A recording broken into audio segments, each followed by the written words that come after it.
दोस्तों, हम जब भी शेयर मार्केट की बात करते हैं तो हम यही सोचते हैं कि काश हम भी शेयर मार्केट से रातों रात अमीर बन जाए, या हमने जो शेयर खरीदा है काश वो 10 गुना या 20 गुना हो जाए। और हम जो शेयर लिए रहते हैं तो हमारा मन अक्सर यही कैलकुलेशन करता है कि अगर मैंने 100 रुपए के भाव पर 500 शेयर लिया है तो जब वो 20 गुना हो जाएगा तो मुझे कितना प्रॉफिट होगा। हम आम लोग अक्सर ऐसी कैलकुलेशन करते ही हैं, इसे हम रोक नहीं सकते। पर आज का टॉपिक थोड़ा अलग है। आज हम जानेंगे कि शेयर मार्केट से आप रेगुलर पैसिव इनकम कैसे कमा सकते हैं। इससे पहले हम ये समझते हैं कि पैसिव इनकम होती क्या है। तो दोस्तों, इनकम बेसिकली दो तरह के होते हैं। एक होता है एक्टिव इनकम और एक होता है पैसिव इनकम। तो एक्टिव इनकम उसे कहा जाता है जहां पर आपका एक्टिव होना मतलब आपका काम करते रहना जरूरी है, जैसे कोई जॉब या बिजनेस वगैरह। इसमें अगर आप काम करना छोड़ देते हो तो पैसा आना भी बंद हो जाएगा। और वही दूसरी तरफ होता है पैसिव इनकम। यहाँ पर आपके एक्टिव होने या काम करते रहने की कोई जरूरत नहीं है।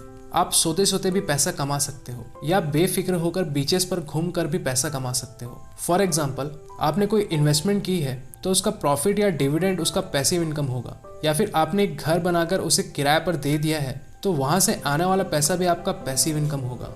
तो दोस्तों, अब जानते हैं कि आप कैसे स्टॉक मार्केट से रेगुलर पैसिव इनकम कमा सकते हो। लेकिन पहले ही क्लियर कर दूं कि ये कोई शॉर्टकट तरीका नहीं है। तो जो ये सोच रहे हैं कि आज हमने इन्वेस्टमेंट किया और अगले महीने से हमारे खाते में पैसा आने लगेगा, तो ये वीडियो उनके लिए बिल्कुल नहीं है। चलिए इसे मैं आपको एक रियल स्टोरी से एक्सप्लेन करता हूँ। दोस्तों, ये है एन शाइबर, जो कि अमेरिका की एक नॉर्मल वर्किंग वुमेन थी और ये अमेरिका के इंटरनल रेवेन्यू सर्विस में ऑडिटर का काम करती थी। मतलब कि लोगों के टैक्सेस को चेक करना या कैश फ्लो को चेक करना, यही सब उनका काम था। और आपको जानकर हैरानी होगी कि एन को उनके 50 साल की नौकरी में कभी भी $4000 पर ईयर के ऊपर सैलरी मिली ही नहीं। मतलब महीने में उनको सिर्फ $333 ही मिलते थे। ना कोई प्रमोशन, ना कोई बोनस। लेकिन फिर भी एन अपने काम को अपना सब कुछ मानती थी। एन ने कभी शादी नहीं की थी। तो एक दिन उनके मन में ये ख्याल आया कि जब मैं बूढ़ी हो जाऊंगी तब मेरा देखभाल कौन करेगा या मेरा खर्चा कैसे चलेगा। क्योंकि आज से 70-80 साल पहले ना कोई पेंशन प्लान हुआ करती थी, ना कोई पीएफ स्कीम हुआ करता था। मतलब रिटायरमेंट के बाद आपको कुछ भी नहीं दिया जाता था। तो एन का जो काम था उसमें उन्हें लोगों के फाइनेंशियल रिपोर्ट को चेक करना पड़ता था। तो वो बड़े बड़े अमीर लोगों के जब रिपोर्ट्स देखती कि कैसे इनके पास इतना सारा पैसा आ रहा है, तो उन सभी के रिपोर्ट्स में एक ही कॉमन एसेट्स रहा करते थे, जो था स्टॉक्स या गवर्नमेंट बॉन्ड्स वगैरह। तो एन ने भी ये डिसाइड किया कि अब वो भी स्टॉक्स में इन्वेस्ट करेगी। एन का एज 50 साल हो चुका था, लेकिन फिर भी उन्होंने अपने फैसले को नहीं बदला। और रिटायरमेंट होने के बाद उनके पास $5000 बचे थे, जिसको उन्होंने क्वालिटी स्टॉक्स में इन्वेस्ट कर दिया था। तो उन्होंने जिन स्टॉक्स में इन्वेस्ट किया था उससे उन्हें हर साल $3000 का डिविडेंड मिलने लगा, जिससे वो अपना रेगुलर खर्चे चला लेती थी। और एन जिस स्टॉक में इन्वेस्ट की थी उसकी वैल्यू अलग से और बढ़ते ही जा रही थी। तो 50 साल इन्वेस्टेड रहने के बाद उनका 5000 का कैपिटल $22 मिलियन का हो गया था, जिसे उन्होंने यशिवा यूनिवर्सिटी में डोनेट कर दिया था। एन की लाइफ से हमें बहुत कुछ सीखने को मिलता है। और वही हम इंडियंस अक्सर ये सोचते हैं कि आज हम कमाते हैं, कल को बूढ़े होंगे तो हमारे बच्चे हमारी देखभाल करेंगे।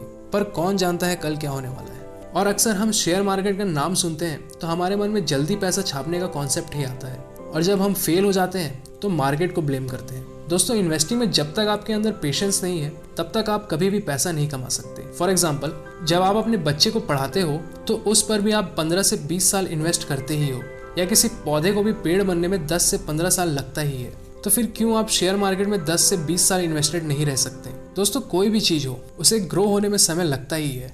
खैर, हम मेन टॉपिक पर आते हैं। चलिए मैं आपको लाइव कैलकुलेशन के जरिए समझाता हूँ कि कैसे आप भी स्टॉक से रेगुलर इनकम जनरेट कर सकते हो। अब मान लीजिए आपने 100 रुपए के भाव पर किसी कंपनी के 10,000 शेयर खरीदा, जो अपने पर शेयर पर 10 रुपए का डिविडेंड दे रही है। तो हर साल आपको 1 लाख रुपए एज ए डिविडेंड मिलते रहेगा। दोस्तों, चलिए देखते हैं कि कौन सी इंडियन कंपनी सबसे ज्यादा डिविडेंड पे करती है।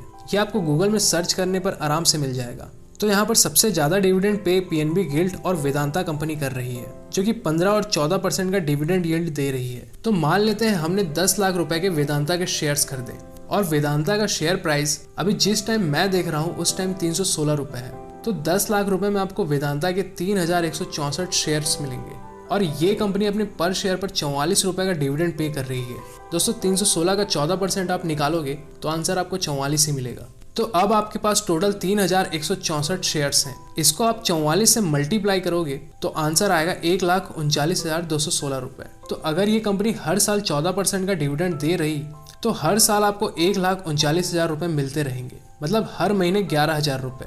वो भी बिना मेहनत के। और यही नहीं, अगर कंपनी कल को ग्रो होती है तो इसका शेयर प्राइस भी बढ़ेगा। लेट एज्यूम कि 2 साल बाद इस कंपनी का शेयर प्राइस 500 का हो जाता है और कंपनी तब भी 14% का डिविडेंड दे रही है, तो आपको पर शेयर के पीछे अब 70 रुपए मिलेंगे। तो इसे अपने टोटल शेयर से मल्टीप्लाई करोगे तो आपको 2,21,000 रुपए मिलेगा सिर्फ डिविडेंड से ही। बाकी आपके शेयर की वैल्यू बढ़ेगी, वो अलग ही प्रॉफिट होगा। तो आपकी 10 लाख की वैल्यू अब 15,80,000 का हो जाएगा। दोस्तों, स्मार्ट लोग अक्सर एक बार मेहनत करते हैं और पूरी जिंदगी आराम करते हैं, और एक स्मार्ट इन्वेस्टर सिर्फ एक बार मेहनत करके क्वालिटी स्टॉक्स खरीदता है और पूरी जिंदगी आराम से जीता है। और दोस्तों, वॉरेन बफेट जिनको 1 साल कोका कोला से 2,500 करोड़ रुपए सिर्फ डिविडेंड से ही मिला था। लेकिन दोस्तों, डिविडेंड देना या ना देना ये कंपनी के बोर्ड मेंबर्स के हाथों में होता है, और ज्यादातर डिविडेंड वही कंपनियां देती हैं जो पुरानी और मेच्योर हो चुकी रहती हैं, क्योंकि बहुत साल मार्केट में बिताने के बाद ये खुद को और ग्रो करने में इन्वेस्ट नहीं करती। इसलिए जो भी प्रॉफिट आता है वो उसे डिविडेंड के जरिए बांट देती है। और नई कंपनियों के पास बहुत सी अपॉर्चुनिटी होती है खुद को ग्रो करने की, तो नई कंपनियां अपने प्रॉफिट्स को खुद में ही री इन्वेस्ट करती हैं। तो आप डिविडेंड स्टॉक्स लीजिए या ग्रोथ स्टॉक्स,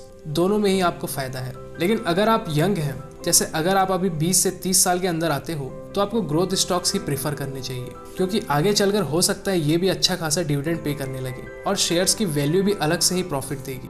तो दोस्तों, आज के लिए बस इतना ही। आई होप आप लोगों को ये वीडियो जरूर पसंद आई हो। तो मिलते हैं नेक्स्ट वीडियो में, तब तक के लिए धन्यवाद।